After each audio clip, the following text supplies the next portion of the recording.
For those of you uninformed, the NBA's trade deadline for the season was yesterday at 3 p.m. Eastern. According to the Woj man himself, yesterday's deadline day was the busiest since 1985. A solid 16 trades involving 23 of the 30 NBA teams and 46 NBA players went down during the course of a day. For this reason, we're not going to go over everything, but I'm going to talk about the bigger trades and give my opinions. Let's get started.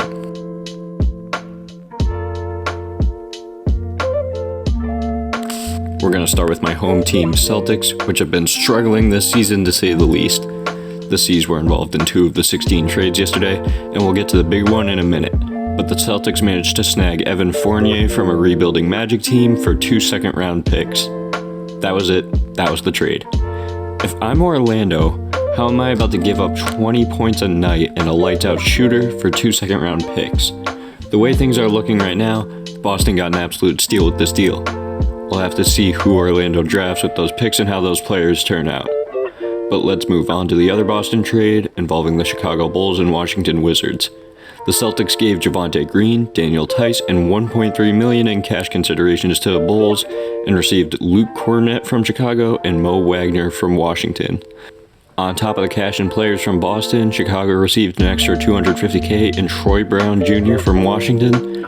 Washington received Daniel Gafford and Chandler Hutchinson from the Bulls. There were rumors that Teague was floating around in this trade somewhere, but I can't find any source saying he's in Washington or Chicago, and he's not in Boston anymore, so if I had to guess, he must have just gotten waived. The big winner here is obviously Chicago, receiving a great addition in Tice and 2 solid pieces in Troy Brown and Javonte Green. Chicago is definitely making a playoff push this year, and these additions do nothing but help their chances. The Wizards didn't give up much, they didn't get much in return, they're just gonna suck as usual. But if I'm the Celtics, I can't say I would have made this trade. I know the point wasn't to get much of anything in return and to just give Rob Williams a bigger role in the lineup, but you gave up 2 fan favorites who fill seats for Mo Wagner and Luke Kornet. Which, may I add, if I'm Boston, I'm waiving Kornet immediately. He does nothing for this team.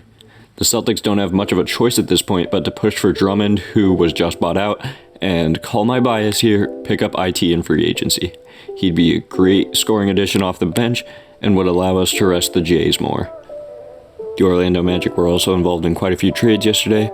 Apart from the Fournier trade I mentioned earlier, they sent Nikola Vucevic along with Al-Farouq Aminu to Chicago for Wendell Carter Jr., Otto Porter Jr., and 2 first-round picks for this year's draft and the 2023 draft. Orlando sent out pretty much everyone but Terrence Ross yesterday, who seemed quite amused by the whole situation, so acquiring picks and 2 young guys with potential was a good way to start a rebuild. Obviously for Chicago, this is the other big addition that makes this team a playoff threat this year. Vucevic has been having a great year, and having Tice as his backup certainly can't hurt. The final trade I want to talk about is obviously the trade between the Magic and Denver. Orlando sent Aaron Gordon and Gary Clark to the Nuggets for Gary Harris, RJ Hampton, and a first-round pick. Again, the Magic get 2 young guys and some picks, looking to pull off their own rapid rebuild by following the steps of Philly and Boston in the past. I see Gary as a Nick Young kind of player at the moment. He's a solid player, but more known as a highlight machine. I like the guy. I think this is a good move for Orlando. For Denver, they obviously get another great starter to make them a possible top 6 team in the league. With the Lakers missing both their stars for an indefinite period, there's no guarantees Los Angeles will even make the playoffs right now. Their biggest competition is in Utah and Phoenix.